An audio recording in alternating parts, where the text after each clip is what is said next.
ಕೊಡಗು ಧ್ವನಿ digital media, ಇದು ಕೊಡಗಿನ ನಂಬರ್ 1 ಯೂಟ್ಯೂಬ್ ಚಾನಲ್.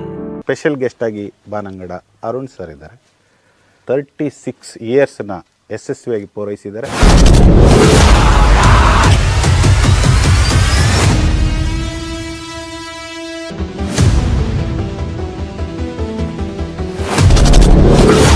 ಸರ್ವೆ ಇಲಾಖೆ ಅಂದರೆ ದೊಡ್ಡ ಭ್ರಷ್ಟಾಚಾರದ ಕೂಪ. ಈಗ ತಾವು ಹೇಳಿರೋ ಮಾತು ಅದನ್ನು ನಾನು ಅಷ್ಟಾಗಿ ಒಪ್ಪಲಿಕ್ಕೆ ತಯಾರಿಲ್ಲ. ಆ ಇಲಾಖೆಯೊಳಗೆ ಯಾವ ಸಮಸ್ಯೆನ ಹೆಂಗೆ ಬಗೆಹರಿಸ್ತಾರೆ? ಪಟ್ಟೇದಾರ ಹೆಸರಿದ್ದರೆ ಕೊಡೋದಿಲ್ಲ. ಇದು ಭಾಳ ಸಮಸ್ಯೆ ಆಗಿದೆ.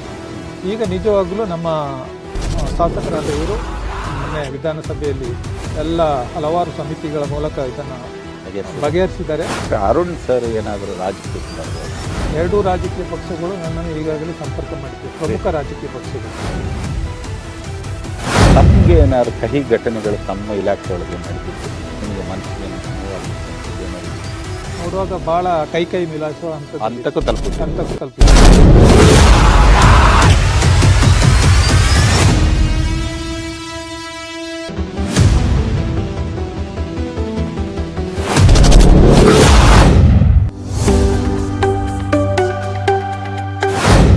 ನಮಸ್ಕಾರ ವೀಕ್ಷಕರೇ, ಕೊಡಗು ಧ್ವನಿ ಡಿಜಿಟಲ್ ಮೀಡಿಯಾದಲ್ಲಿ ಇವತ್ತು ಸ್ಪೆಷಲ್ ಗೆಸ್ಟ್ ಆಗಿ ಬಾನಂಗಡ ಅರುಣ್ ಸರ್ ಇದ್ದಾರೆ. ಇವತ್ತು ಈ ಸರ್ವೆ ಡಿಪಾರ್ಟ್ಮೆಂಟಲ್ಲಿ ವಿಶೇಷವಾಗಿ ದಕ್ಷಿಣ ಕೊಡಗು ಮತ್ತು ಕೊಡಗು ಜಿಲ್ಲೆಗೆ ಏನಾದರೂ ಒಂದು ಒಳ್ಳೆ ಸಂದೇಶನ ಕೊಟ್ಟಿದ್ದಾರೆ ಅನ್ನೋದಕ್ಕೆ ಕಾರಣ ಅರುಣ್ ಅವರು. ನಾನಾ ಹುದ್ದೆಗಳನ್ನು ಆರಂಭದಿಂದ ಮಾಡಿ ಇವತ್ತು 36 ಇಯರ್ಸ್ನ ಯಶಸ್ವಿಯಾಗಿ ಪೂರೈಸಿದ್ದಾರೆ. ಸರ್, ಕಾರ್ಯಕ್ರಮಕ್ಕೆ ಸ್ವಾಗತ. ತಮಗೂ ಸ್ವಾಗತ. ಸರ್, ತಾವು ತಮ್ಮ ಜೀವನ ಏನು ವೃತ್ತಿ ಜೀವನದಲ್ಲಿ ಯಾವ್ಯಾವ ಮಜಲುಗಳನ್ನು ಆರಂಭದಿಂದ ಮಾಡಿ ಬೇರೆ ಬೇರೆ ಜಿಲ್ಲೆಗಳಿಗೂ ಕೂಡ ತೆರಳಿ ಸೇವೆಯನ್ನು ಕೊಟ್ಟಿದ್ರಿ. ಸರ್, ತಮ್ಮ ಏನು ಜರ್ನಿ ಹೆಂಗೆ ಆರಂಭ ಆಯಿತು ಅಂತ ಹೇಳ್ಬೋದ? ನನ್ನ ವೃತ್ತಿ ಜೀವನ ಆರಂಭವಾಗಿರೋದು 1991 ಮಾರ್ಚ್ 7ರಂದು. ಪ್ರಥಮವಾಗಿ ನಾನು ಕರ್ತವ್ಯಕ್ಕೆ ಹಾಜರಾಗಿರೋದು ಮಡಿಕೇರಿ ಸರ್ವೆ ಡಿಪಾರ್ಟ್ಮೆಂಟಲ್ಲಿ. ಆವಾಗ ಸರ್ವೇಯರ್ ಆಗಿ ಪ್ರಥಮವಾಗಿ ನಾನು ಕರ್ತವ್ಯಕ್ಕೆ ಹಾಜರಾದೆ. ತದನಂತರ ಪುನಃ ವಿರಾಜಪೇಟೆಗೆ ನನ್ನನ್ನು ವರ್ಗಾವಣೆ ಮಾಡಿದ್ರು. ಅಲ್ಲೂ ಸಹ ಸರ್ವೇಯರ್ ಆಗಿ ಕೆಲಸ ಮಾಡುತ್ತಾ ಇದ್ದೆ. ತದನಂತರ ನಾನು ಸೂಪರ್ವೈಸರ್ ಆಗಿ ನನ್ನನ್ನು ನೇಮಕ ಮಾಡಿದ್ರು.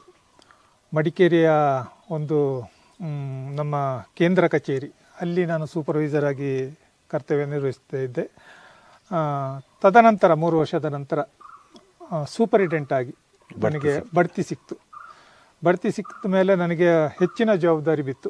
ಏಕೆಂದರೆ ಇಡೀ ಕೊಡಗು ಜಿಲ್ಲೆಗೆ ಆವಾಗ ನಾನು ಒಬ್ಬನೇ ಅಧಿಕಾರಿಯಾಗಿದ್ದೆ. ಒಳ್ಳೆಯ ಒಂದು ಪೋಸ್ಟ್ ಸಿಕ್ತು. ಜನರ ಆಶೋತ್ತರ ಹಾಗೆ ಇತ್ತು. ನಮ್ಮ ಒಂದು ಹುಡುಗ ಕರ್ತವ್ಯಕ್ಕೆ ಒಂದು ಒಳ್ಳೆ ಹುದ್ದೆಗೆ ಬಂದಿದ್ದಾರೆ, ಅದನ್ನು ನಿಭಾಯಿಸುವ ಒಂದು ತಾಕತ್ತು ಇವರಿಗಿದೆ ಅಂತ ಹೇಳಿದೆ. ಅದೇ ರೀತಿ ನಾನು ಅದನ್ನ ಕರ್ತವ್ಯವಾಗಿ ಚೆನ್ನಾಗಿ ನಿಭಾಯಿಸ್ತಾ ಇದ್ದೆ. ಆವಾಗ ನಮ್ಮ ADLR ಹೊರಗಿನವರು ಅವ್ರು ಏನೇ ಇದ್ದರೂ ನನ್ನನ್ನು ಕೇಳ್ತಾಯಿದ್ರು, ಕೊಡಗಿನ ಸಾಧಕ ಬಾಧಕ ಈ ರೆವಿನ್ಯೂ ಡಿಪಾರ್ಟ್ಮೆಂಟಲ್ಲಿ ಹೇಗೆ, ಸರ್ವೆ ಡಿಪಾರ್ಟ್ಮೆಂಟಲ್ಲಿ ಹೇಗೆ ಅಂತ ನಾನು ಪೂರಕವಾಗಿ ಸ್ಪಂದನೆ ಮಾಡ್ತಾಯಿದ್ದೆ. ತದನಂತರ 3 ವರ್ಷದಲ್ಲಿ ನನಗೆ assistant director of land records ADLR ಆಗಿ ಬಡ್ತಿ ಸಿಕ್ತು. ಅದು ದೊಡ್ಡ ಜವಾಬ್ದಾರಿ. ಅದು ಇದಕ್ಕಿಂತ ಜವಾಬ್ದಾರಿ ಆಯಿತು.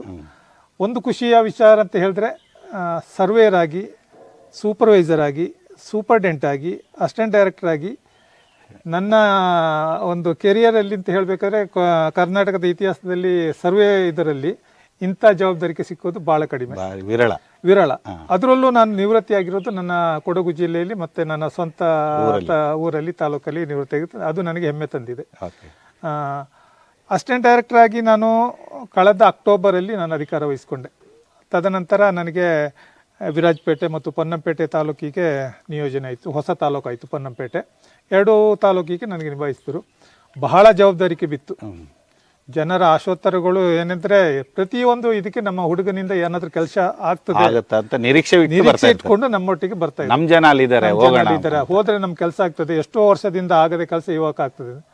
ಜನ ಮೆಚ್ಚಿದ ರೀತಿಯಲ್ಲಿ, ನನ್ನ ಆತ್ಮಸಾಕ್ಷಿಗೆ ಮೆಚ್ಚಿದಾಗಿ, ನನ್ನ ನಂಬಿದ ದೇವರ ಪರವಾಗಿ, ನನ್ನ ಈ ನಿನ್ನೆವರೆಗೆ ನನ್ನ ಆತ್ಮಸಾಕ್ಷಿಯಾಗಿ ಅವ್ರು ಬಂದ ಕೆಲಸವನ್ನೆಲ್ಲ ನನಗೆ ಸಾಧ್ಯವಾದಷ್ಟು ಮಟ್ಟಿಗೆ ನನ್ನನ್ನು ನಿಭಾಯಿಸಿದ್ದೇನೆ. ನಿಮಗೆ ತೃಪ್ತಿ ಇದೆ? ನನಗೆ ಆತ್ಮ ತೃಪ್ತಿ ಇದೆ. ಜನತೆಯಲ್ಲಿ ಅದು ಇದೆ. ಅವರು ಇನ್ನೂ 1-2 ವರ್ಷ ಇದ್ದಿದ್ರೆ ಎಲ್ಲ ಕೆಲಸ ಮುಗಿತಾಯಿತ್ತು ಅಂತ ಹೇಳ್ತು. ಆದರೆ ಸರ್ಕಾರಿ ಸೇವೆಯಲ್ಲಿ ನಿವೃತ್ತಿ ಎಂಬುದು ಭಾಳ ಮುಖ್ಯ. ನಾನು ಮೊನ್ನೆ ನಿವೃತ್ತಿಯಾಗಿದ್ದೇನೆ. 28ಕ್ಕೆ ನಿವೃತ್ತಿ ಆಗಬೇಕಿತ್ತು, ಸರ್ಕಾರಿ ರಜೆ ಬಂದಿರೋದರಿಂದ 27ನೇ ತಾರೀಕು ನಾನು ನಿವೃತ್ತಿಯಾಗಿದ್ದೇನೆ. ಬಹಳ ಜನರು ನನಗೆ ಅದೊಂದು ಬೀಳ್ಕೊಡುಗೆ ಸಮಾರಂಭದಲ್ಲಿ ಸಾರ್ವಜನಿಕರು, ವಕೀಲರು, ಸಿಬ್ಬಂದಿಗಳು ಬಂದು ನನಗೆ ಭಾಳ ಹಾರೈಸಿದರು. ನೀವು ಇರಬೇಕಾಗಿತ್ತು ಸರ್, ಇನ್ನೊಂದು ವರ್ಷ ಈ ಹುದ್ದೆಯಲ್ಲಿ ಇರಬೇಕಾಗಿತ್ತು ಅಂತ ಹೇಳಿದರು. ಆದರೆ ನನ್ನ ಹಾಗೆ ಆತ್ಮಸಾಕ್ಷಿಯಲ್ಲಿದೆ, ನಾನು ಜನರಿಗೆ ಒಪ್ಪುವ ನನ್ನ ಆತ್ಮಸಾಕ್ಷಿಯಾಗಿ ಕೆಲಸ ಮಾಡಿದ್ದೇನೆ ಅಂತ ನನಗೆ ಸಂಪೂರ್ಣ ಭರವಸೆ ಇದೆ. ಸರ್, ಈಗ ತಮ್ಮ ಫ್ಯಾಮಿಲಿ ಬಗ್ಗೆ ಹೇಳೋದಾದರೆ, ಒಂದು ಪುಟ್ಟ ಫ್ಯಾಮಿಲಿ, ಸದಾ ನಗ್ನಗ್ತಾ ಇರ್ತೀರಿ, ಎಲ್ಲರೂ ಕೂಡ ಖುಷಿಲಿ ಇರ್ತಾರೆ. ಆ ಫ್ಯಾಮಿಲಿ ಬಗ್ಗೆ ಒಂಚೂರು ಹೇಳ್ಬೋದು. ನಂದು ಮಿಸ್ಸಸ್ಸು ಪಕ್ಕದ ಶ್ರೀಮಂಗಲದ ಬೀರುಗ ಊರಿನ ಅಯ್ಯಮಡ ಫ್ಯಾಮಿಲಿಯಿಂದ ಬಂದವರು. ನಳಿನಿ ಅವ್ರದ್ದು ಹೆಸರು. ಆಶಾ ಅಂತ ನಾವೆಲ್ಲ ಕರಿತೀವಿ, ಎಲ್ಲರೂ ಆಶಾ ಅಂತಲೇ ಕರೆಯೋದು. ನನಗೆ 2 ಮಕ್ಕಳು. ಪ್ರಥಮ ಪುತ್ರ ಅಕ್ಷಯ್, ಅವನ ಮಿಸ್ಸಸ್ಸು ಕುಂದ ಈಚೂರು ಪಕ್ಕದ ಬೋಡಿರ ಮನೆತನದಿಂದ ಬಂದವರು, ಮೌನ ಅಂತ. ಇಬ್ಬರು ಬೆಂಗಳೂರಲ್ಲಿ ಕೆಲಸ ಮಾಡ್ತಾ ಇದ್ದಾರೆ, ಚೆನ್ನಾಗಿದ್ದಾರೆ. ನನ್ನ ದ್ವಿತೀಯ ಪುತ್ರ ಅಭಿಷೇಕ್ ಅಂತ, ಅವ್ರದ್ದು ಮಿಸ್ಸಸ್ಸು ಇಲ್ಲಿ ಆಲೆಮಡ ಮಿಲಿನಾ ಅಂತ, ಅವರು ಸಹ ಬೆಂಗಳೂರಲ್ಲಿ ಕರ್ತವ್ಯ ನಿರ್ವಹಿಸ್ತಾ ಇದ್ದಾರೆ. ಸದ್ಯಕ್ಕೆ ನಾನು ಮತ್ತು ನನ್ನ ಮಿಸ್ಸಸ್ ಮಾತ್ರ ಇಲ್ಲಿ ಇರೋದು. ಈಗ ಸ್ವಲ್ಪ ನಾನು 35 ವರ್ಷ ಸರ್ವಿಸಲ್ಲಿ ನಮ್ಮ ಕುಟುಂಬಕ್ಕೆ ಅಷ್ಟೇನು ಪ್ರಾಮುಖ್ಯತೆ ಕೊಟ್ಟಿರಲಿಲ್ಲ. ಈಗ ಕೊಡಬೇಕನ್ನಿಸ್ತಾ ಇದೆ. 25ನೇ ವರ್ಷದಲ್ಲಿ ನಾನು ಸರ್ಕಾರಿ ಸೇವೆಗೆ ಸೇರಿಸಿದ್ದು. 25ನೇ ವರ್ಷಕ್ಕೆ 25 ವಯಸ್ಸು, ಕಾಲೇಜು ಓದ್ತಾ ಇದ್ದೆ. ಆವಾಗಲೇ ಅಪಾಯಿಂಟ್ಮೆಂಟ್ ನನ್ನ ತಂದೆಯವರದ ಅಕಾಲಿಕ ಮರಣದ ನಂತರ ಅನುಕಂಪ ಹುದ್ದೆಗೆ ಬಂತು. 25ನೇ ವರ್ಷದಲ್ಲಿ ನನಗೆ ಜಾಬ್ ಸಿಕ್ತು. ಕಾವೇರಿ ಕಾಲೇಜ್ ಓದ್ತಾ ಇರುವಾಗಲೇ 26ನೇ ವಯಸ್ಸಿನಲ್ಲಿ ಮದುವೆ ಆಯಿತು. 26ನೇ ವಯಸ್ಸಲ್ಲಿ ಮದುವೆ ಆಯಿತು. ತದನಂತರ ಜವಾಬ್ದಾರಿ ಹಾಗೆ ಬಂತು, ಸರ್ವೇರು ಹಾಗೆ ಬಂತು. ಇಲ್ಲಿಯವರೆಗೆ ಯಶಸ್ವಿಯಾಗಿ ಪೂರೈಸಿದ್ದೇನೆ. ಇನ್ನು ಸ್ವಲ್ಪ ಕುಟುಂಬದವರೊಟ್ಟಿಗೆ ಸ್ವಲ್ಪ ಇದು ಮಾಡಿ ಖುಷಿಯಲ್ಲಿ ಇರಬೇಕು ಅಂತ. ಸರ್, ತಮಗೆ ಈ ದೈವ ಭಕ್ತರು, ಅದರಲ್ಲೂ ಮಂಜುನಾಥ ಸ್ವಾಮಿ ಅಂದರೆ ತಮಗೆ ಅತ್ಯಂತ ಪ್ರೀತಿ ಆರಾಧ್ಯ ದೈವ. ಸರ್, ಈ ಮತ್ತೆ ನಾನಾ ಸಂಘ ಸಂಸ್ಥೆಯಲ್ಲಿ ತಾವು ತೊಡಗಿ, ಯಾರ ಮನೆಗೆ ಬಂದರೂ ಸಹ ಇಲ್ಲ ಅದಿಲ್ಲ ಇದಿಲ್ಲ ಅಂತ ಕೈಲಾದ ಸಹಾಯ ಮಾಡಿ ಸಮಾಜದ ಕೆಲಸ ಅಂತ ಮಾಡಿಕೊಂಡೇ ಇಲ್ಲಿವರೆಗೆ ಬಂದಿದ್ರಿ. ಸರ್, ನಿಮಗೆ ಈ ಒಂದು ಮಂಜುನಾಥ ಸ್ವಾಮಿಯ ಆ ಒಂದು ಕಾಂಟ್ಯಾಕ್ಟ್ಸ್, ಆ ದೇವಸ್ಥಾನದ ಒಡನಾಟಗಳು, ಹೆಗ್ಡೆಯವರ ಒಡನಾಟಗಳು ಯಾವ ರೀತಿ ಆದವು ಅಂತೇಳಿ? ನಾನು ಇಷ್ಟು ವರ್ಷ 35 ವರ್ಷ ಸೇವೆಯನ್ನು ಜನರಿಗೆ ಸಲ್ಲಿಸಬೇಕಾದ್ರೆ ನನಗೆ ಕಾರಣ ಧರ್ಮಸ್ಥಳ ಮಂಜುನಾಥ ಸ್ವಾಮಿ ಆಶೀರ್ವಾದ ಮತ್ತು ವೀರೇಂದ್ರ ಹೆಗಡೆಯವರ ಒಂದು ಕೃಪಾ ಕಟಾಕ್ಷ. ನನಗೆ ಇಷ್ಟೆಲ್ಲ ಮಜಲುಗಳನ್ನ ದಾಟಿ ಏನೇ ಅಡೆತಡೆಗಳಿದ್ದರೂ ನಾನು ವರ್ಷಕ್ಕೆ 3 ಸಲ ಧರ್ಮಸ್ಥಳಕ್ಕೆ ಹೋಗ್ತಾ ಇದ್ದೀನಿ. ನನ್ನ ಫ್ಯಾಮಿಲಿಯನ್ನು ಕರ್ಕೊಂಡು ಹೋಗ್ತಾ ಇದ್ದೀವಿ. ಹೋಗೇ ಹೋಗ್ತೀವಿ 3 ಸಲ. ಇವಾಗ ಸ್ವಲ್ಪ ಕಡಿಮೆ ಆಯಿತು ಕೆಲಸದ ಒತ್ತಡದಿಂದ. ಆಮೇಲೆ ಏನಾಯಿತು ಅಂತ ಹೇಳ್ತಾರೆ, ನಾನು ಧರ್ಮಸ್ಥಳಕ್ಕೆ ಹೋಗಿ ಪ್ರತಿ ಹೋಗುವಾಗ ನಮ್ಮ ಕಾವಂತರಾದ ಶ್ರೀ ವೀರೇಂದ್ರ ಹೆಗಡೆಯವ್ರನ್ನ ಮೀಟ್ ಮಾಡ್ತೀನಿ ಸಪ್ರೇಟಾಗಿ. ಅಲ್ಲಿ ನಾನು ಅವರಿಗೆ ಚರ್ಚೆ ಮಾಡ್ತೀನಿ, ನಾನು ನನ್ನ ಕುಟುಂಬದ ಬಗ್ಗೆ, ಧರ್ಮ ಹೇಗೆ ಇದು ಮುಂದುವರಿಬೇಕು, ಈ ಜನಜಾಗೃತಿ ಹೇಗೆ ಮುಂದುವರಿಬೇಕು. ಬರೀ ಸರ್ಕಾರಿ ಸೇವೆ ಅಂತ ಹೇಳಿದ್ರೆ ಆಗೋದಿಲ್ಲ, ಸ್ವಲ್ಪ ಜನತೆಗೆ ಹಲವಾರು ಕಾರ್ಯಕ್ರಮ ಹೋಗಬೇಕು ಅಂತ ಹೇಳುವಾಗ ನನ್ನನ್ನು ಮೊದಲು ತಾಲೂಕು ಅಧ್ಯಕ್ಷರಾಗಿ ನೇಮಕ ಮಾಡಿದರು ನಮ್ಮ ಧರ್ಮಸ್ಥಳದ ಇದರಲ್ಲಿ ವಿರಾಜಪೇಟೆಗೆ. ತದನಂತರ ನನ್ನನ್ನು ಜಿಲ್ಲಾ ಜನಜಾಗೃತಿ ವೇದಿಕೆಯ ಸದಸ್ಯರನ್ನಾಗಿ ಮಾಡಿದರು. ಆಮೇಲೆ ನನ್ನ ಅಲ್ಲಿಯ ಒಂದು ಕಾರ್ಯಕ್ಷಮತೆಯನ್ನು ಮೆಚ್ಚಿ ಜಿಲ್ಲಾ ಜನಜಾಗೃತಿ ಅಧ್ಯಕ್ಷರನ್ನಾಗಿ ಮಾಡಿದರು. ಇಡೀ ಡಿಸ್ಟಿಕ್ಕಿಗೆ ನನ್ನನ್ನು ಅಧ್ಯಕ್ಷರನ್ನಾಗಿ ಮಾಡಿದರು, ಧರ್ಮಸ್ಥಳದ ಹೆಡ್ ಆಗಿ ಮಾಡಿದರು ಇಡೀ ಡಿಸ್ಟಿಕ್ಕಿಗೆ.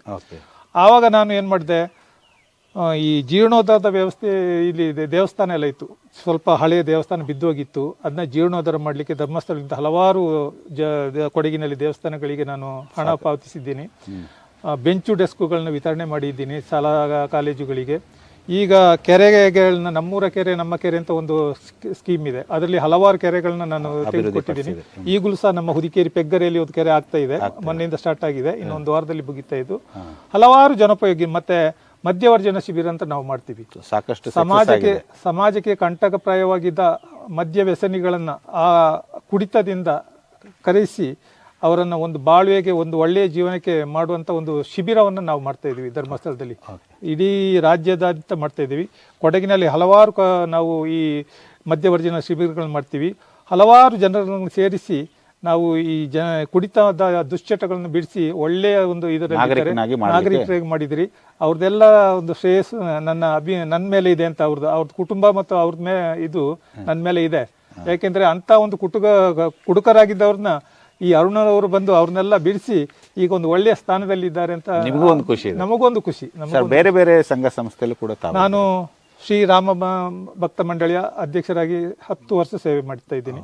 ಗೌರಿ ಗಣೇಶೋತ್ಸವ ಸಮಿತಿ ಅದರಲ್ಲಿ ಎಲ್ಲನ ಕರ್ಕೊಂಡು ಇಡೀ ಹುದಿಕೇರಿಯಲ್ಲಿ ಒಳ್ಳೆ ವಿಜೃಂಭಣೆಯಿಂದ ಆರ್ಕೆಸ್ಟ್ರಾ, ಚಂಡೆ ಮದ್ದಳೆಯಿಂದ ಇವರೆಲ್ಲ ಎಲ್ಲ ಜನರನ್ನು ಒಗ್ಗೂಡಿಸಿ ಒಂದು ವರ್ಷ ಒಂದು ಕಾರ್ಯಕ್ರಮವನ್ನು ಮಾಡ್ತಾ ಇದ್ದೀವಿ. ಅದು ನನಗೆ ಖುಷಿ ಕೊಟ್ಟಿದೆ. ನಾನು ಧಾರ್ಮಿಕ ಕಾರ್ಯಗಳಲ್ಲಿ ತೊಡಗಿಸಿಕೊಳ್ಳೋದು ಅಂತ ನನಗೆ ಬಹಳ ಖುಷಿ. ಯಾವ ದೇವಸ್ಥಾನದ ಏನು ಕರೆದ್ರು ನನಗೆ ಇದು. ನಮ್ಮ ತುಪ್ಪನಾಣಿ ದೇವಸ್ಥಾನಕ್ಕೆ ನಾನು ಅನುದಾನ ಒದಗಿಸಿಕೊಟ್ಟಿದ್ದೆ. ಧರ್ಮಸ್ಥಳ ಮೊನ್ನೆಯಾಗಿ ಬೆಳೂರು ಕಲ್ಲುಗುಡ್ಡೇಶ್ವರಕ್ಕೆ 2.5 ಲಕ್ಷ ರೂಪಾಯಿ ಒದಗಿಸಿಕೊಟ್ಟಿದ್ದೆ. ಹಲವಾರು ದೇವಸ್ಥಾನಗಳಿಗೆ ಬಂದವರಿಗೆ ಇದು ಮಾಡಿದ್ದೀನಿ. ಹಾಗೆ ಅಷ್ಟೇ ನನ್ನ ಮನೆಗೆ ಯಾರಾದರೂ ಬಂದರೆ, ವಿದ್ಯಾಭ್ಯಾಸಕ್ಕೆ ಏನಾದರೂ ತೊಂದರೆ ಆಗಿದೆ, ಏನಾದರೂ ಪ್ರಾಬ್ಲಮ್ಸ್ ಬಂದರೆ ಅವ್ರು ಕೇಳಿದಷ್ಟು ಕೊಡ್ಲಿಕ್ಕೆ ಆಗದಿದ್ರು ಸಹ ಸಾಕ್ಷಿಯಾಗಿ ಅವ್ರಿಗೆ ಕೈಲಾದ ಸಹಾಯವನ್ನು ಮಾಡ್ತಾ ಇದ್ದೀನಿ. ಸರ್ವೆ ಇಲಾಖೆ ಅಂದರೆ ದೊಡ್ಡ ಭ್ರಷ್ಟಾಚಾರದ ಕೂಪ. ಏನು ಹೋದ್ರೂ ಅಲ್ಲಿ ಲಂಚ ಬೇಕು ಅಂತ ಒಂದು ದೊಡ್ಡ ಜನವಲಯದಲ್ಲಿದೆ ಸರ್. ನೀವು ಹತ್ರದಿಂದ ನೋಡಿದಾಗೆ ಆ ಥರದ್ದು ಏನಾದರೂ ಆಗ್ತಾ ಇದೆ? ಈಗ ತಾವು ಹೇಳಿರೋ ಮಾತು ಅದನ್ನು ನಾನು ಅಷ್ಟಾಗಿ ಒಪ್ಪಲಿಕ್ಕೆ ತಯಾರಿಲ್ಲ. ಏಕೆಂದರೆ ಭ್ರಷ್ಟಾಚಾರ ಎಲ್ಲ ಇಲಾಖೆಯಲ್ಲೂ ಇದೆ. ಆದರೆ ಸರ್ವೆ ಡಿಪಾರ್ಟ್ಮೆಂಟ್ ಅಂತ ಹೇಳಿದರೆ ಅಲ್ಲಿ ಸಂಪೂರ್ಣ ಇಲ್ಲ ಅಂತ ನಾನು ಹೇಳಲಿಕ್ಕೆ ಆದರೆ ನನ್ನ ಆತ್ಮಸಾಕ್ಷಿ ಒಪ್ತಾ ಇಲ್ಲ. ಇದೆ, ಹೊರಗಡೆಯಿಂದ ನಮ್ಮ ಸರ್ವೇಸ್ಗಳು ಇವರೆಲ್ಲ ಬರ್ತಾ ಇರ್ತಾರೆ. ಅವರಿಗೆ ಇಲ್ಲಿಯ ಜನರನ್ನು ಸ್ವಲ್ಪ ಸತಾಯಿಸೋದು ಇತ್ತು. ಇಲ್ಲ ಅಂತ ಹೇಳಲಿಕ್ಕೆ ಅದು ನನ್ನ ಆತ್ಮಸಾಕ್ಷಿ ಒಪ್ತಾ ಇಲ್ಲ.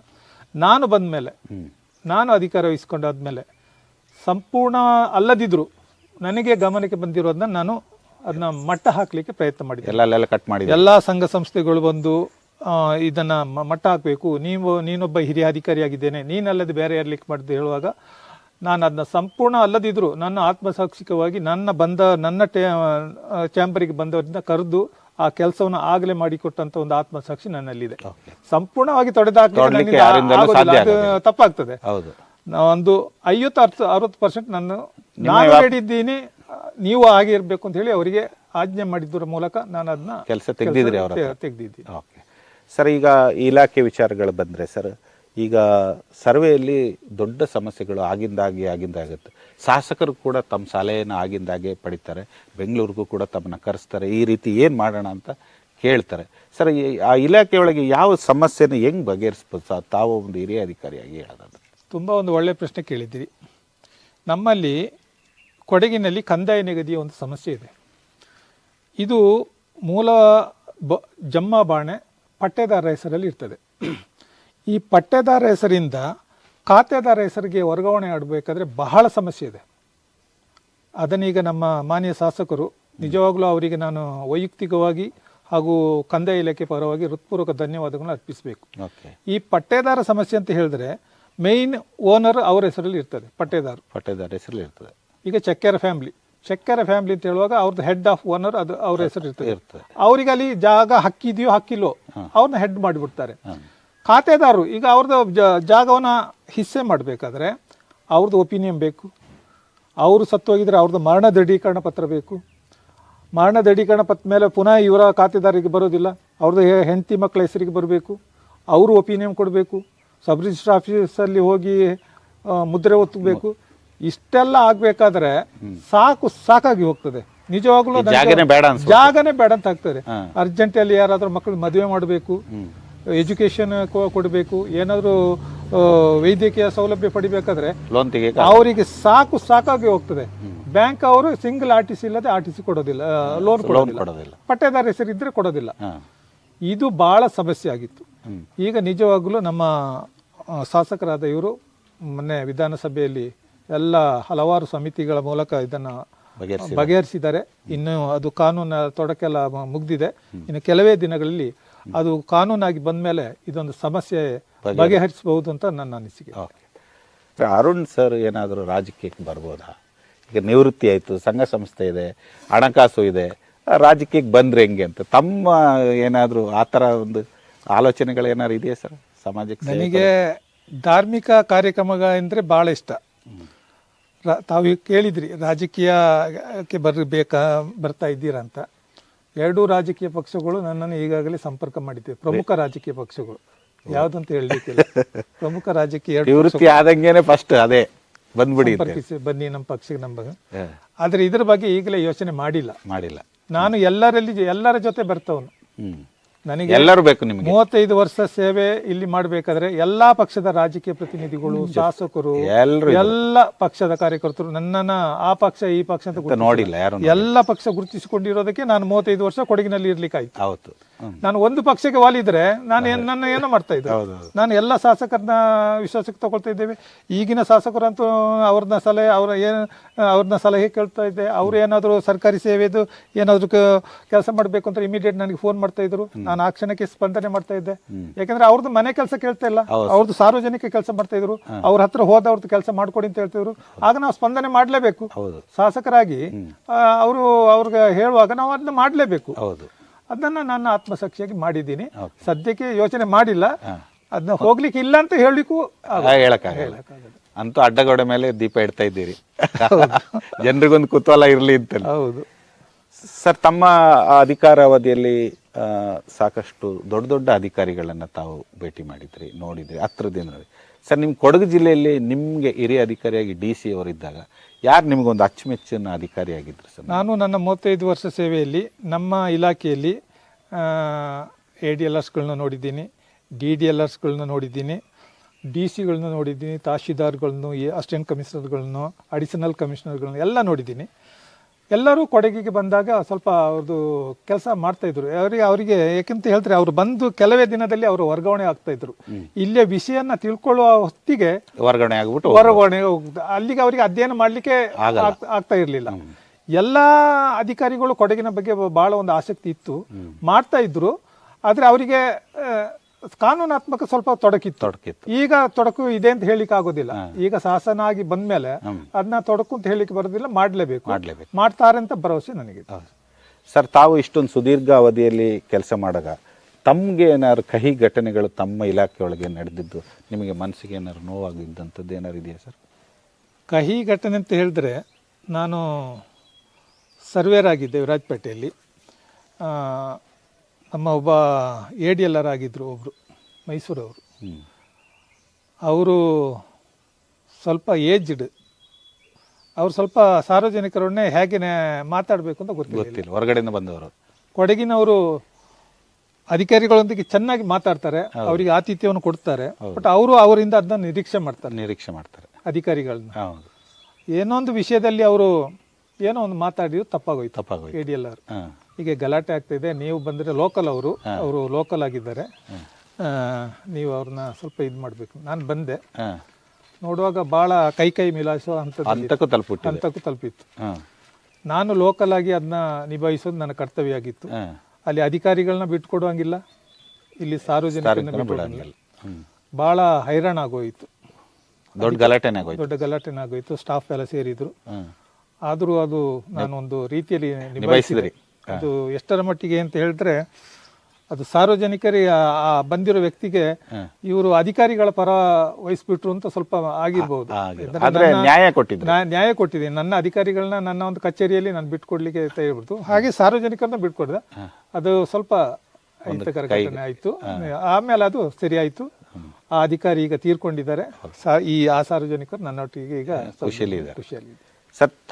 ಇದೇ ರೀತಿಯಲ್ಲಿ ತಮಗೆ ತಮ್ಮ ಒಂದು ವೃತ್ತಿ ಜೀವನದಲ್ಲಿ ಖುಷಿ ಕೊಟ್ಟಂತ ಒಂದು ಗಳಿಗೆಗಳು ಅಥವಾ ಒಂದು ವೇದಿಕೆಗಳು ಯಾವ್ದಾರು ಸಿಕ್ಕಿತ್ತ ಅಂತೇಳಿ? ನನಗೆ ಅಧಿಕಾರಿ ವರ್ಗದವರಲ್ಲಿ ಎಲ್ಲರೂ ನನ್ನೊಟ್ಟಿಗೆ ಚೆನ್ನಾಗಿದ್ರು. ನನ್ನೊಟ್ಟಿಗೆ ಎಲ್ಲ ಅಧಿಕಾರಿಗಳು ಚೆನ್ನಾಗಿದ್ರು. ತಮ್ಮ ಅನುಭವಕ್ಕೋಸ್ಕರ ಮತ್ತೆ ಅರುಣನವರಿಗೆ ಇಂಥ ಕೆಲಸ ಕೊಟ್ಟರೆ ಅದನ್ನ ಮಾಡ್ತಾರೆ ಅಂತ ಒಂದು ನಂಬಿಕೆ ಇತ್ತು. ಅರುಣನವರಿಗೆ ಹೇಳಿದ್ರೆ ಈ ಕೆಲಸ ಆಗ್ತದೆ, ಇದನ್ನ ಅವ್ರು ಯಶಸ್ವಿಯಾಗಿ ಪೂರೈಸ್ತಂತೆ. ಹಾಗೆ ಅವರು ಹೇಳಿದ ತಕ್ಷಣ ನಾನು ಅದಕ್ಕೆ ಸ್ಪಂದನೆ ಮಾಡ್ತಾ ಇದ್ದೆ. ಇಮಿಡಿಯೇಟ್ ರಿಪೋರ್ಟ್ ರೆಡಿ ಮಾಡ್ತಾ ಇದ್ದೆ, ಕಳಿಸ್ಕೊಡ್ತಾ ಇದ್ದೆ. ನಮ್ಮ ಹೆಡ್ ಆಫೀಸಿಗೆ ಕಳಿಸ್ಕೊಡ್ತಾ ಇದ್ದೆ, ಜಾಯಿಂಟ್ ಡೈರೆಕ್ಟರ್ ಮೈಸೂರು ಆಫೀಸಿಗೆ ಕಳಿಸ್ಕೊಡ್ತಾ ಇದ್ದೆ, ಮಡಿಕೇರಿ ಡೆಪ್ಯೂಟಿ ಡೈರೆಕ್ಟರ್ ಆಫೀಸಿಗೆ ಕಳಿಸ್ಕೊಡ್ತಾ ಇದ್ದೆ. ಸಿಬ್ಬಂದಿಗಳ ಕೊರತೆ ಇದೆ, ಈಗಲೂ ಇದೆ. ನಿಮಗೆ ಹೇಳಿದ್ರೆ, ನಾನು ಎಲ್ಲ ಸರ್ವೇರ್ ಆಗಿರುವಾಗ 15-18 ಜನ ಸರ್ವೇರ್ಸ್ ಇದ್ರು. ಈಗ ವಿರಾಜಪೇಟೆಯಲ್ಲಿ 2, ಪೊನ್ನಂಪೇಟೆಯಲ್ಲಿ 2, 4 ಜನ ಸರ್ವೇರ್ಸ್ ಇರೋದು. ಆ ಕೊರತೆ ಇದ್ರೂ ಸಹ ನಾನು ಜನತೆಗೆ ನನ್ನ ಏನಿದೆ ಕೆಲಸ ಮಾಡಿದ್ದೀನಿ. ಆ ಆತ್ಮಸಾಕ್ಷಿ ನನ್ನಲ್ಲಿದೆ. ಸರ್, ಒಂದು ಸುದೀರ್ಘವಾದಂಥ ಒಂದು ಚರ್ಚೆಯಲ್ಲಿ ಕೊಡಗು ಧ್ವನಿ ಮೂಲಕ ಜನರಿಗೆ, ನಿಮ್ಮ ಸಿಬ್ಬಂದಿಗಳಿಗಾಗಲಿ, ನಿಮ್ಮ ಹಿರಿಯ ಅಧಿಕಾರಿಗಳಿಗಾಗಲಿ, ಜನತೆಗಾಗಲಿ ಏನೊಂದು ಸಂದೇಶ ಕೊಡ್ಬೋದು ಸರ್? ನನಗೆ ಕೊಡಗಿನ ಜನತೆ, ಅದರಲ್ಲೂ ವಿರಾಜಪೇಟೆ ಮತ್ತು ಪೊನ್ನಂಪೇಟೆ ತಾಲೂಕಿನ ಜನತೆ ನನಗೆ 35 ವರ್ಷಗಳಿಂದ ನನ್ನ ಒಂದು ಮನೆಯ ಮಗನಂತೆ ನನಗೆ ಸಹಕಾರ ನೀಡಿದ್ದೀರಿ. ಅದಕ್ಕೆ ನಾನು ಕೊಡಗು ದನಿ ಪರವಾಗಿ ತುಂಬ ಹೃದಯದ ಧನ್ಯವಾದಗಳನ್ನ ಅರ್ಪಿಸ್ತಾ ಇದ್ದೇವೆ. ಕಂದಾಯ ಇಲಾಖೆಯಲ್ಲಿ ಸಮಸ್ಯೆ ಇದೆ, ಇಲ್ಲ ಅಂತ ಹೇಳಲಿಕ್ಕೆ ಬರೋದಿಲ್ಲ. ಮುಂದಿನ ದಿನಗಳಲ್ಲಿ ನಮ್ಮ ಶಾಸಕರು ಅದನ್ನು ಬಗೆಹರಿಸಲಿಕ್ಕೆ ಮಾಡ್ತಾ ಇದ್ದಾರೆ. ಮುಂದಿನ ದಿನಗಳಲ್ಲಿ ಶಾಸಕರು ಹೇಳಿದ್ದಾರೆ ಸರ್ವೇರ್ಗಳ ಕೊರತೆ ಇದೆ, ಇದನ್ನು ನಾನು ಮುಂದಿನ ದಿನಗಳಲ್ಲಿ ಇದನ್ನ ಭರ್ತಿ ಮಾಡ್ತಾ ಇದ್ದೀವಿ ಅಂತ. ಮತ್ತು ಸಿಬ್ಬಂದಿಗಳಿಗೆ ಹೇಳೋದು ಅಂತ ಹೇಳ್ತಾರೆ, ನಮ್ಮಲ್ಲಿಗೆ ಬರೋದೆಲ್ಲ ಹೊರಗಡೆ ಸಿಬ್ಬಂದಿ ಹೊರಗಡೆ ಹೊರ ಜಿಲ್ಲೆಯಿಂದ ಬಂದವರು. ಕೊಡಗಿನಲ್ಲಿ ಯಾರೂ ಇಲ್ಲ. ಕರ್ನಾಟಕದಲ್ಲಿ ನಾನು ಒಬ್ಬನೇ ಇದ್ದಿದ್ದು ಅಧಿಕಾರಿಯಾಗಿ, ನಾನೊಬ್ಬನು ಈಗ ನಿವೃತ್ತಿಯಾಗಿದ್ದೀನಿ. ಕರ್ನಾಟಕದಲ್ಲಿ ಹೊರಗಡೆಯಿಂದ ಬಂದಿದ್ದಾರೆ. ಅವ್ರದ್ದು ಆಗು ಹೋಗಳು ಇಲ್ಲಿಯ ಜನತೆಗೆ ಸ್ವಲ್ಪ ಹೋಗ್ಲಿಕ್ಕಿಲ್ಲ, ಕಷ್ಟ ಆಗುತ್ತೆ. ಯಾಕೆಂದ್ರೆ ಫೋನ್ ಕರೆ ಸ್ವೀಕರಿಸೋದಿಲ್ಲ, ಫೋನ್ ಕರೆ ಮಾಡಿದರೆ ಅದಕ್ಕೆ ಸರಿಯಾಗಿ ಉತ್ತರ ಕೊಡೋದಿಲ್ಲ. ಎಷ್ಟೋ ಜನರಿಗೆ ಹೊರಗಡೆಯಿಂದ ಸಾರ್ವಜನಿಕರು ಫೋನ್ ಮಾಡುವಾಗ ಫೋನ್ ತೆಗೆದ್ರೆ ಅರ್ಧ ಸಮಸ್ಯೆ ಮುಗೀತದೆ. ಯಾಕಂದ್ರೆ ಅವ್ರು ಎಲ್ಲೋ ಇರ್ತಾರೆ, ನಾ ಕಚೇರಿಗೆ ಬರ್ಬೇಕಾ, ನೀವು ಇರೋದಿಲ್ಲ ಅಂತ ಕೇಳಿದ್ರೆ ಇವ್ರು ಫೋನ್ ಕರೆ ಮಾಡಿ ನಾ ಇವತ್ತು ಇರೋದಿಲ್ಲ ಅಂತ ಹೇಳಿದ್ರೆ ಪುಟ್ಟ ತೆರಾಲು ಬಿರ್ದಾಣಿಯಿಂದ ಬರೋರು ಟೈಮ್ ಇರುತ್ತೆ, ಮತ್ತೆ ಅವರು ವೆಹಿಕಲ್ ಚಾರ್ಜ್ ಉಳಿತದೆ. ಇವರು ಫೋನ್ ಎತ್ತೋದಿಲ್ಲ, ಬರುವಾಗ ಆಫೀಸಲ್ಲಿ ಇರೋದಿಲ್ಲ, ಮತ್ತೆ ಅವರು ಉದ್ವೇಗಕ್ಕೆ ಒಳಗಾಗ್ತಾರೆ. ಇದು ಒಂದು ನಮ್ಮ ಸಾರ್ವಜನಿಕ ಎಲ್ಲ ಡಿಪಾರ್ಟ್ಮೆಂಟ್ ಅಲ್ಲಿ ಇರೋದು. ಯಾಕಂದ್ರೆ ಒಬ್ಬ ಸರ್ಕಾರಿ ನೌಕರ 24 hours ಫೋನ್ ರಿಸೀವ್ ಮಾಡಬೇಕು ಅಂತ ಕಾನೂನು ಹೇಳ್ತದೆ. ಈಗ ಅವ್ರು ಫೋನ್ ಮಾಡುವಾಗ ಅವ್ರ ಸಮಸ್ಯೆ ಹೇಳ್ಕೊಂಡಿದ್ರೆ ನಾ ಇರೋದಿಲ್ಲ, ಇವತ್ತು ನೀವು ಬರೋದು ಬನ್ನಿ, ಅಲ್ಲಿಗೆ ಅರ್ಧ ಸಮಸ್ಯೆ ಮುಗಿತು. ಇವರು ಫೋನು ಎತ್ತೋದಿಲ್ಲ, ಅವರು ಆಫೀಸಿಗೆ ಬರೋಗ ಇವರು ಇರೋದಿಲ್ಲ, ಗಲಾಟೆ ಮಾಡಿ ಹೋಗ್ತಾರೆ. ಅಂಥದ್ದನ್ನೆಲ್ಲ ಅವರು ಸ್ವಲ್ಪ ನಿಭಾಯಿಸಬೇಕು ಅಂತ ನಾನು ಹೇಳ್ತಾ ಇದ್ದೆ. ತಮ್ಮ ತಂದೆಯವರು ನಿವೃತ್ತಿ ಜೀವನವನ್ನು ಈಗಾಗಲೇ ಪೂರೈಸಿದ್ದಾರೆ, 35 ವರ್ಷ ಮಾಡಿದ್ದಾರೆ. ತಮ್ಮ ಒಂದು ವಿದ್ಯಾಭ್ಯಾಸಕ್ಕೆ ಮತ್ತು ನಿಮ್ಮ ಉದ್ಯೋಗಕ್ಕೆ ಯಾವ ರೀತಿ ಸಪೋರ್ಟಾಗಿ ಅರುಣ್ ಸರ್ ನಿಮ್ಮ ಜೊತೆಗಿದ್ದರು? ಸೊ ನಮಸ್ತೆ. ಫಸ್ಟ್ ಆಫ್ ಆಲ್ ನಾನು ಕಂಗ್ರ್ಯಾಚುಲೇಷನ್ಸ್ ಹೇಳಕ್ಕೆ ಇಷ್ಟಪಡ್ತೀನಿ. ಸೊ ಇದೊಂದು ಪ್ರೌಡ್ ಮೂಮೆಂಟ್ ನಮಗೆ. ಸೊ ಇಷ್ಟೊಂದು ವರ್ಷಗಳ ಕಾಲ ಅವರು ಸೇವೆ ಮಾಡಿ ಮೈಂಡ್ಸೆಟ್ ಬೇರೆ ಇರುತ್ತೆ, ಜನರದ್ದು ಇದೆಲ್ಲ ನಿಭಾಯಿಸ್ಕೊಂಡು ನಮ್ಮ ಮನೇನೂ ನೋಡಿಕೊಂಡು ಎಲ್ಲನೂ ಕೊಟ್ಟು, ನಾವು ಆ್ಯಕ್ಚುಲಿ ಏನೂ ಕೇಳಿಲ್ಲ ಇದು ಬೇಕು ಅದು ಬೇಕು ಅಂತ, ಬಟ್ ಅವರೇ ಎಲ್ಲ ಗೊತ್ತು ಮಾಡಿಕೊಂಡು ಇವ್ರಿಗೆ ಇದು ಬೇಕು, ಈ ಹಂತಕ್ಕೆ ಇದೆಲ್ಲ ಕೊಡಬೇಕು ಅಂತ ಅವರೇ ನಮಗೆಲ್ಲ ಕೊಟ್ಟಿದ್ದಾರೆ. ಅದೆಲ್ಲ ಕೊಟ್ಟು ನಮ್ಮನ್ನು ಇಷ್ಟು ದೊಡ್ಡವ್ರು ಮಾಡಿ ಈಗ ಬೆಂಗಳೂರಲ್ಲಿ ಕೆಲಸದಲ್ಲೂ ಇದ್ದೀವಿ. ಸೊ ನಮಗೆ ಕೇಳ್ದೇ ಎಲ್ಲನೂ ಸಿಕ್ಕಿದೆ. ಸೊ ಇದೆಲ್ಲ ಅವರಿಂದನೇ. ನಮ್ಮ ಹೆಸರು ಅಷ್ಟೇ ಬಾನಂಗಡ ಅಭಿಷೇಕ್ ಅಂದರೆ ಯಾರಿಗೂ ಗೊತ್ತಾಗಲ್ಲ, ಬಟ್ ಬಾನಂಗಡ ಅರುಣ್ ಅವ್ರ ಮಗ ಅಂದರೆ ಎಲ್ಲ ರೆಸ್ಪೆಕ್ಟ್ ಮತ್ತು ಆ ಹೆಸರು ಎಲ್ಲ ಅವ್ರದ್ದೇ. ಸೊ ಇದರಿಂದೆಲ್ಲ ಖುಷಿಯಾಗುತ್ತೆ ನಮಗೆ. ಸೊ ಸಾಧನೆ ಬಗ್ಗೆ ಸುದೀರ್ಘವಾದಂಥ 35 ವರ್ಷ ಹುಡುಗಾಟ ಏನಲ್ಲ, ಅದರಲ್ಲೂ ಹಂತವಾಗಿ ಬಡ್ತಿ ಬಂದು ದೊಡ್ಡ ಹುದ್ದೆಯನ್ನು ಇಡೀ ರಾಜ್ಯದಲ್ಲಿ ಕೊಡಗಿನ ಒಬ್ಬ ವ್ಯಕ್ತಿಯಾಗಿ ನಿಮ್ಮ ತಂದೆಯವರು ಮಾಡಿದ್ರು. ಇವತ್ತು ಎಷ್ಟು ಪ್ರೌಡ್ ಆಗುತ್ತೆ ಅಂತ ಸರ್ ತಮಗೆ? ನಮಸ್ತೆ. ಹೌದು, ತುಂಬ ಪ್ರೌಡ್ ಆಗುತ್ತೆ. ಸರ್ಕಾರಿ ಕೆಲಸ ಅಂದರೆ ಹಾಗೆ ತುಂಬ ಕಷ್ಟಗಳು. ಡೆಪ್ಯುಟೇಷನ್ ಬರುವುದು, ಟ್ರಾನ್ಸ್ಫರ್ ಆರ್ಡರ್ಸ್, ಓವರ್ನೈಟ್, ನಾಳೆಯಿಂದ ಬೇರೆ ಎಲ್ಲೋ ಕೆಲಸ ಮಾಡಬೇಕು ಅಂತ, ಇಲ್ಲ ಬೇರೆ ಏನಾದರೂ ನ್ಯಾಚುರಲ್ ಕೆಲಾಮಿಟೀಸ್ ಆದರೆ ಅಲ್ಲಿಗೂ ಡೆಪ್ಯುಟೇಷನ್ ಹಾಕೋದು. ಸುಮಾರು ದಿನ ಮನೆಗೆ ಎಲೆಕ್ಷನ್ ಡ್ಯೂಟಿ ಆದರೆ ಮನೆಗೆ ಬರ್ತಿರಲಿಲ್ಲ, ಬೂತ್ ಕಳಿಸ್ಬೇಕು 2-3 days. ಆ ಥರ ಎಲ್ಲ ತುಂಬ ಕಷ್ಟಪಟ್ಟು ಇವತ್ತು ದೊಡ್ಡ ಪೊಸಿಷನಲ್ಲಿ ರಿಟೈರ್ ಆಗಿದ್ದಾರೆ. ರಿಟೈರ್ಮೆಂಟ್ ಲೈಫ್ ಹ್ಯಾಪಿಯಾಗಿರಲಿ. ನಾವು ಬೆಂಗಳೂರಲ್ಲಿ ಇರ್ತೀವಿ, ಒಂದಿನ ಬಂದು ನಮ್ಮ ಮನೆ ನೋಡಿದ್ದು ಯೋಚನೆ ಇಲ್ಲ ನಮಗೆ, ಇಲ್ಲೇ ರಜೆ ಇಲ್ಲ, ಆಫೀಸ್ ಕೆಲಸ ಅಂದಿದ್ದು. ಈಗಾದರೂ ಬೆಂಗಳೂರಿಗೆ ಬಂದು ನಮ್ಮ ಜೊತೆ ಟೈಮ್ ಸ್ಪೆಂಡ್ ಮಾಡ್ಬೋದು. Happy retirement. ತಾವು ಕೂಡ ತಮ್ಮ ಹಿರಿಯ ಮಗನ ಮದುವೆಯಾಗಿ ಈಗ ಒಳ್ಳೆ ಒಂದು ಸಂಸಾರದಲ್ಲಿ ಇದ್ದೀರಿ. ನಿಮಗೆ ಎಷ್ಟು ಸಪೋರ್ಟಿಂಗ್ ಆಗಿ ನಿಮ್ಮ ಮಾವನವರು ಇದ್ದರು ಅಂತೇಳಿ? ನಾನು ಬೋರ್ಡಿರೋ ಫ್ಯಾಮ್ಲಿಯಿಂದ ಬಂದಿರೋದು. ಮದುವೆಯಾಗಿ 4 ವರ್ಷ ಆಗಿದೆ. ಮಾವರು ತುಂಬ ಸಪೋರ್ಟಿವ್ ಇದ್ದರು. ನನಗೆ 4 ವರ್ಷದಲ್ಲಿ ನೋಡಿದ್ದು. ನಾವು ಏನು ಕೇಳಿಲ್ಲ ಅಂದ್ರೂ ನಮ್ಗೆ ಏನು ಇಷ್ಟ ಇದೆ ಅದನ್ನು ತೊಗೊಬಂದು ಕೊಡೋದು, ಮಾಡೋದು, ನಮ್ಮನ್ನ ಅಷ್ಟು ಚೆನ್ನಾಗಿ ನೋಡ್ಕೊಂಡಿದ್ದಾರೆ. ಇವಾಗ ರಿಟೈರ್ಮೆಂಟ್ ಆಗಿದೆ. ಸೊ ಹ್ಯಾಪಿ ರಿಟೈರ್ಮೆಂಟ್ ಅಂತ ಹೇಳಕ್ಕೆ ಇಷ್ಟಪಡ್ತೀನಿ. ತಾವೊಬ್ಬರು ಕಿರಿಯ ಸೊಸೆಯಾಗಿ ಈ ಮನೆಗೆ ಒಂದು ಬೆಳಕಾಗಿ ಬಂದಿದ್ರಿ. ಇವತ್ತು ಎಷ್ಟು ನಿಮ್ಮ ಮಾವನವ್ರ ಸಾಧನೆಗಳು ಜನವಲಯದಲ್ಲಿ ಹೇಳಾಗ ನಿಮಗೆಲ್ಲ ಎಷ್ಟು ಒಂದು ಖುಷಿ ಆಗುತ್ತೆ ಅಂತ? ನಾನು ಮಿಲಿನಾ, ನಾನು ಆಲೆಮಾಡ ಪೊನ್ನಂಪೇಟ್ ಇಂದ ಬಂದಿರೋದು ಇಲ್ಲಿಗೆ. ಆ್ಯಕ್ಚುಲಿ ನನಗೆ ಮಾವ ಆಗೋಕ್ಕಿಂತ ಮುಂಚೆನೇ ಒಂದು ಚಿಕ್ಕ ಪರಿಚಯವಿತ್ತು. ಹೆಂಗಂದರೆ ನಾವು ಕಾಲೇಜ್ ಹೋಗುವಾಗ ಬಸ್ಸಲ್ಲಿ ಅವ್ರನ್ನ ಕಾಣ್ತಾ ಇತ್ತು. ಅಂದರೆ ಅವರು ವಿರಾಜ್ಪೇಟ್, ಮಡಿಕೇರಿ ಆ ಥರ ಹೋಗ್ತಾಯಿದ್ರು. ನಾನು ಸೆಂಟೆನ್ಸ್ ವಿರಾಜ್ಪೇಟಲ್ಲಿ ಓದ್ತಾ ಇದ್ದೆ. ಆವಾಗ ಒಂದು ಸತಿ ಸೀಟ್ ಇರಲಿಲ್ಲ ಬಸ್ಸಲ್ಲಿ. ನೋಡಿದ್ರೆ ಮಾವನ ಹತ್ರನೇ ಒಂದು ಸೀಟ್ ಇತ್ತು. ಯಾರೋ ಒಬ್ಬರು ಕರೆದು ಬನ್ನಿ ಇಲ್ಲಿ ಕೂತ್ಕೊಳ್ಳಿ. ಆವಾಗ ನನಗೆ ನೋಡುವಾಗ ಸ್ವಲ್ಪ ಹೆದರಿಕೆ ಇತ್ತು. ಅಂದರೆ ಅಯ್ಯೋ ಹಿಂಗಿದ್ದಾರಾ ಅಂತ. ಆ್ಯಕ್ಚುಲಿ ನಾವು ಮುಖ ಪರಿಚಯ ಇರಲಿಲ್ಲ, ಅದೇ ಫಸ್ಟ್ ಟೈಮ್ ನಾನು ನೋಡಿದ್ದು ಆ್ಯಕ್ಚುಲಿ. ಆಮೇಲೆ ಈಗ ಸೊಸೆಯಾಗಿ ಬಂದಿದ್ದು ತುಂಬ ಸಂತೋಷ. ಯಾಕಂದರೆ ಈಗ ನಾನು ಮಿಲಿನ್ ಅಂದರೆ ಅಫ್ಕೋರ್ಸ್ ಯಾರಿಗೂ ಗೊತ್ತಾಗಲ್ಲ, ಬಟ್ ಬಾನಂಗಡ ಅರುಣ್ ಅವ್ರದ್ದು ಸೊಸೆ ಅಂತ ಹೇಳುವಾಗ ಓಕೆ ಒಂಥರ ಪ್ರೌಡ್ ಫೀಲ್ ಆ ಥರನೂ ಇದೆ. ಬ್ಯಾಂಗ್ಳೂರಿಂದ ಬರುವಾಗ ಜಸ್ಟ್ ನಾವು ಮಾವನ ಒಂದು ಸ್ವಲ್ಪ ಸಮಯ ಮಾತ್ರ ಕಳಿಬೋದು, ಅಂದರೆ ಬ್ರೇಕ್ಫಾಸ್ಟ್ ಟೈಮ್ಗೆ ಮಾತ್ರ. ಆಮೇಲೆ ನಾವು ಇನ್ನಿರುವಾಗಿನ ಮಾವನ ನಾವು ಕಾಣ್ತಾ ಇರಲಿಲ್ಲ. ವಾಪಸ್ ಬೆಂಗಳೂರಿಗೆ ಹೋಗುವಾಗಲೂ ಇರ್ತಿರ್ಲಿಲ್ಲ, ಫೋನ್ ಮಾಡಿ ನಾವು ಹೇಳ್ಬೇಕಾಗಿತ್ತು, ಅಂದರೆ ಮಾವ ನಾವು ಹೊರಡ್ತಾ ಇದ್ದೀವಿ, ಯಾಕಂದರೆ ಅವ್ರು ಬ್ಯುಸಿ ಆಗ್ತಾಯಿತ್ತು. ಈ ಥರ ಇವಾಗ retirement life. So I think family ಹತ್ರ ತುಂಬ ಟೈಮ್ ಸ್ಪೆಂಡ್ ಮಾಡ್ತಾರೆ ಆ್ಯಂಡ್ ರಿಲ್ಯಾಕ್ಸೇಷನ್ ಟೈಮ್ ಸಹ ಇಷ್ಟನೇ ಹೇಳೋಕ್ಕೆ ಇಷ್ಟಪಡ್ತೀನಿ. ಆಮೇಲೆ ಹ್ಯಾಪಿ ರಿಟೈರ್ಮೆಂಟ್ ಅಂತಲೂ ಹೇಳೋಕ್ಕೆ ಇಷ್ಟಪಡ್ತೀನಿ. ಅರುಣ್ ಅವರ ಧರ್ಮಪತ್ನಿಯಾಗಿ ತುಂಬ ಸರ್ವಿಸನ್ನು ಅವ್ರ ಜೊತೆ ಕಳೆದಿದ್ರಿ, ಮಕ್ಕಳನ್ನು ಕೂಡ ಕಳೆದಿದ್ರಿ, ದಿನಾ ಒತ್ತಡದಲ್ಲೇ ಬರ್ತಾರೆ. ತಾವು ಹೆಂಗೆ ನಿಭಾಯಿಸ್ತಿದ್ರಿ ಅಂತೇಳಿ? ನಮಸ್ತೆ. ಒತ್ತಡ ತುಂಬ ಇತ್ತು. ಯಾವಾಗಲೂ ಟೆನ್ಷನಲ್ಲೇ ಬರ್ತಾಯಿದ್ರು. ಅದಕ್ಕೆ ನಾನು ಅಡ್ಜಸ್ಟ್ ಆಗಿದ್ದೆ, ಯಾಕೆಂದರೆ ಗೌರ್ಮೆಂಟ್ ಕೆಲಸ ಅಲ್ವಾ, ಅದು ಹೀಗೆ ಇರುತ್ತೆ ಅಂತ ಸ್ವಲ್ಪ ನನಗೂ ಅನಿಸಿಕೆ ಇತ್ತು. ಆದರೂ ಹೇಗೋ ಎಂತ ಅಂದರೆ ಇದಕ್ಕೆ ಇದು ಟೆನ್ಷನ್ ಮಾಡಬೇಡ, ಇವತ್ತೆಲ್ಲ ನಾಳೆ ಸರಿ ಹೋಗುತ್ತೆ, ಹಾಗೆ ಹೀಗೆ ಅಂತ ಹೇಳಿ ಸಮಾಧಾನದಿಂದ ಓಕೆ ಎಲ್ಲ ನಿಭಾಯಿಸ್ಕೊಂಡೇ ಬಂದಿದ್ದೀವಿ. ಎಲ್ಲ ದೇವರ ಅನುಗ್ರಹ ತುಂಬ ಇತ್ತು ನಮಗೆ ಹೇಳಬೇಕಂದ್ರೆ. ಇನ್ನು ಅವರು ಚೆನ್ನಾಗಿ ನಿಭಾಯಿಸ್ತಾರೆ ಅಂತ ಹೇಳೋ ಒಂದು ನಂಬಿಕೆನೂ ಇತ್ತು ನನಗೆ, ಆಫೀಸ್ ಆಗಲಿ ಹೊರಗಡೆ ಆಗಲಿ ಅಂತ. ತಾವು ತಮ್ಮ ಕಾಫಿ ತೋಟನ ತಾವೇ ನಿರ್ವಹಣೆ ಮಾಡಕ್ಕೆ ಹೋಗ್ತಿದ್ರಿ ಒತ್ತಡದಲ್ಲಿ. ಈಗ ಅದೊಂದು ಇಷ್ಟು ಖುಷಿ ನನಗೆ, ಯಾಕೆಂದ್ರೆ ಸ್ವಲ್ಪ ಆದ್ರೂ ಅವರು ನೋಡ್ಕೊಳ್ಬಹುದು ಅಂತ ಹೇಳೋ ಒಂದು ನಂಬಿಕೆಯಲ್ಲಿದ್ದೀನಿ ನಾನು. ಖುಷಿ ಆಗುತ್ತೆ. ಈಗ ರಿಟೈರ್ಮೆಂಟ್ ಲೈಫ್ ಅದು ಒಂದು ಪ್ರೌಢೆ, ಯಾಕೆಂದ್ರೆ ಒಳ್ಳೆ ಒಂದು ಡಿಪಾರ್ಟ್ಮೆಂಟ್, ಒಳ್ಳೆ ಒಂದು ಕೆಲಸ ಅಲ್ವಾ, ಒಳ್ಳೆ ಪೋಸ್ಟಲ್ಲಿ ರಿಟೈರ್ಮೆಂಟ್ ಆಗಿದ್ದಾರೆ ಅಂತ ಎಲ್ಲ ಒಂದು ಇಷ್ಟ. ಮತ್ತೆ ಮೊದಲಿಂದ ನನಗೆ ಎಂತ ಹೇಳಿದ್ರೆ ಜಾಬ್ ಅಂದ್ರೆ ತುಂಬಾ ಇಷ್ಟ. ನಾನು ಮದುವೆ ಆಗೋರು ಒಂದು ಜಾಬ್ ಬೇಕು ಅಂತ, ಮತ್ತೆ ಬೇರೆ ಏನು ನೋಡ್ತಾ ಇರ್ಲಿಲ್ಲ. ಆಮೇಲೆ ಗೊತ್ತಾಯ್ತು, ಅಯ್ಯೋ ಜಾಬ್ ಇಷ್ಟು ಕಷ್ಟ ಇದೆಯಾ, ಬೇಡ ಇತ್ತಲ್ವಾ ಅಂತ. ಆ ಥರನೂ ಇತ್ತು, ನನಗೆ ಅನ್ಸಿದ್ದಿದೆ ತುಂಬಾ ಟೈಮ್. ಆದ್ರೆ ನನಗೆ ಮೊದಲಿನಿಂದನೇ ಜಾಬ್ ಅಂದ್ರೆ ಬಹಳ ಇಷ್ಟ. ಮಕ್ಕಳಾದ್ರೂ ಅಷ್ಟೇ, ಎಂತ ಜಾಬ್ ಆದ್ರೂ ಪರವಾಗಿಲ್ಲ, ಜಾಬ್ ಬೇಕು ಅಂತ. ಆದ್ರೆ ನಾನು ಹೋಗ್ಲಿಲ್ಲ ಅಷ್ಟೇ. ಹಾಗೆ ಅದೊಂದು ಇಷ್ಟ. ಇವತ್ತು ರಿಟೈರ್ಮೆಂಟ್ ಆಗಿ ಬಂದಿರೋದು ಮನೆ ಖುಷಿ, ತುಂಬಾ ಖುಷಿ. ಅಂದ್ರೆ ಇನ್ನಾದ್ರೂ ಸ್ವಲ್ಪ ನಾವು ಎಲ್ಲಾದ್ರೂ ಹೊರಡ್ಬೇಕಂದ್ರು ಅವ್ರು ಬರೋದಿಲ್ಲ ಅನ್ನೋದು, ಆಗ ನಮಿಗೂ ಅದೊಂದು ಎಂತ ಮನ್ಸಿರಲ್ಲ. ಈಗ ಎಲ್ಲರೂ ಒಟ್ಟಿಗೆ ಹೋಗ್ಬೋದು, ಬರ್ಬೋದು ಅಂತ ಅದೊಂದು ಇಷ್ಟ ಇದೆ. ಹೋಗ್ಬೋದು. ಮಕ್ಳು ಹೇಳಿದಾಗೆ ಮಕ್ಳ ಹತ್ರನೂ ಹೋಗ್ತಾನೆ ಇರಲಿಲ್ಲ, ಅವರೇ ಮಂತ್ಲಿ ಟ್ವೈಸ್ ಬರ್ತಾ ಇದ್ರು ಅಷ್ಟೇ, ಬಿಟ್ರೆ ನಾವು ಹೋಗೋದೇ ಇಲ್ಲ ಬ್ಯಾಂಗ್ಳೂರಿಗೆ. ಏನಾದರೂ ಬೆಳಿಗ್ಗೆ ಹೋದ್ರು ಸಾಯಂಕಾಲ ಬಂದ್ಬಿಡೋದು, ಮಕ್ಳು ಮನೆಗೇನೆ ಹೋಗ್ತಾ ಇರಲಿಲ್ಲ. ಬೇರೆ ಏನು ಕೆಲಸ ಅದು ಮುಗಿಸಿ ಹಾಗೆ ಹೊರಡೋದು. ಈಗಿನ್ನು ಸ್ವಲ್ಪ ಹೋಗಿ ಇದ್ದು ಬರ್ಬೋದು ನಾವು ಅಂತ ಇಷ್ಟ. ಪ್ರಿಯ ವೀಕ್ಷಕರೇ, ಸುದೀರ್ಘವಾದ ಚರ್ಚೆಯಲ್ಲಿ ಅರುಣ್ ಸರ್ ಅವರು ತಮ್ಮ ಒಂದು ನಿವೃತ್ತಿ ಜೀವನದ ಎಲ್ಲ ಮಜಲುಗಳನ್ನು ಕೊಡಗು ಧ್ವನಿ ಮೂಲಕ ಹಂಚಿಕೊಂಡಿದ್ದಾರೆ. ಫ್ಯಾಮಿಲಿ ಜೊತೆಗೆ ಒಂದು ನಿವೃತ್ತಿ ಜೀವನನ ಸುಖವಾಗಿ ಕಳಿಬೇಕು ಅನ್ನೋ ಕೂಡ ಇಂಗಿತ ವ್ಯಕ್ತಪಡಿಸಿದ್ದಾರೆ. ಸಾರ್ವಜನಿಕವಾಗಿ ಏನಾದ್ರು ಸೇವೆ ಮಾಡಬೇಕು ಅನ್ನೋ ಒಂದು ಮನಸ್ಸಿದೆ, ಅದನ್ನು ಕೂಡ ಆಲೋಚನೆ ಮಾಡ್ತಿದ್ದೀನಿ ಅಂತೇಳಿ ಒಂದು ಸುದೀರ್ಘವಾದಂಥ ಚರ್ಚೆಯಲ್ಲಿ ನಮ್ಮ ಜೊತೆಗೆ ವಿಷಯನ ಹಂಚಿಕೊಂಡಿದ್ದಾರೆ. ಕಾರ್ಯಕ್ರಮದ ಅಂಗವಾಗಿ ಧನ್ಯವಾದ.